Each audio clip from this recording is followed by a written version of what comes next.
आइए देखते हैं उड़न में कोरोना से रिलेटेड कितने पॉजिटिव नए मामले हैं, कितने डिस्चार्ज है और शून्य की मृत्यु। 95 नए पॉजिटिव मामले सामने हैं, जिसमें 11 डिस्चार्ज हुए और 0 की मौत हुई है। टोटल आंकड़ा है 637 का।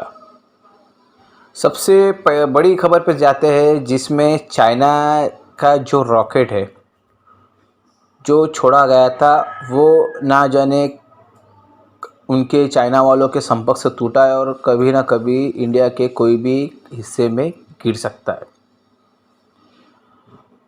एक खबर है जो विशाखापट्टनम से। विशाखापट्टनम में कोरोना की दूसरी लहर बहुत ज़ोरों से है। आंध्र प्रदेश में कोरोना के नए मामले ज़्यादा सामने आ रहे हैं। एक ही हफ्ते में 440 संक्रमित लोग मिले हैं, जिसमें बहुत से लोगों की मौत हो चुकी है। कुर्ला से एक खबर है कि परशुराम विट्ठल, ये जो पुलिस गुने शाखे से फरार आरोपी था, जो गुंडा एक्ट में फरार आरोपी था, पुलिस को एक अनजाना फ़ोन आया कि एक कुर्ला के एक बंगले में एक आदमी कॉल गर्ल का धंधा करता है, बिज़नेस चला रहा है। और पुलिस ने रेड की तो ये खुकार अपराधी पुलिस के हाथे चढ़ गया। जैसा कि हमने आपको कल बताया था, कोरोना और 5G, कोरोना और 5G का क्या संबंध है, किस तरह से कोरोना फैलते जा रहा है और 5G की वजह से क्या मुश्किलें आने वाली है, हमारे सामने क्या फेस करना पड़ेगा हम लोगों को।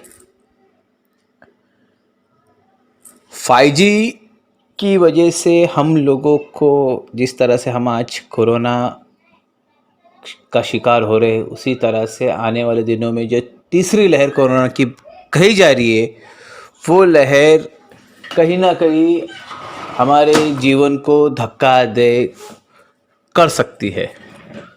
देश में 5G के जो नए प्रोजेक्ट, 5G के नए टावर और 5G की नई फैब्रिक जो लगने जा रही है, उससे कोरोना आम हो जाएगा।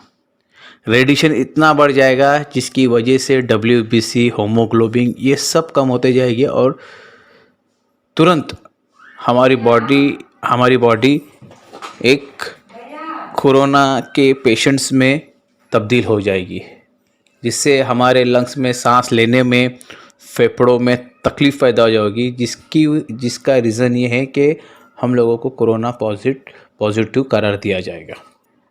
अब इसे रोकने के लिए कुछ छोटे मोटे NGO सामने आए, जो पत्र व्यवहार सुप्रीम कोर्ट और सरकार से कर रहे हैं और इसके खिलाफ छोटे मोटे न्यूज़ चैनलों में एक जाहिरात दे के, एक एडवर्टाइजिंग दे के लोगों को जगाने का काम ये NGO के लोग कर रहे हैं। अब 5G की तो बात कोरोना से रिलेटेड है, लेकिन हमारे हिंदुस्तान में 3,500 की मूर्ति, उसी के साथ में इंडिया गेट पे बन रहा है हमारे पीएम का हाउस, जिसका कुल खर्चा 17,500 करोड़ का है। तो क्या ऐसे में देश को चलाने वाले लोग हैं, जो देश के बारे में सोचने वाले लोग हैं, तो देश के बारे में इन लोगों को हॉस्पिटलों के बारे में सोचना नहीं चाहिए? क्या ज़रूरत थी कि पीएम हाउस का काम शुरू करना पड़ा, या पीएम को रहने के लिए घर नहीं थे? ये पूरा माजरा लोगों के नज़र के नीचे से है, लेकिन लोग खामोशी से बैठे हुए हैं और सिर्फ कोरोना में डाइवर्ट कर दिए गए। ये अब तक के एक निशानदेह खबर है, जिसको लोगों को बताना है, लोगों से इसके सवाल के जवाब लेना है। ये है एक आगाज़ न्यूज़ की छोटी सी मुहिम।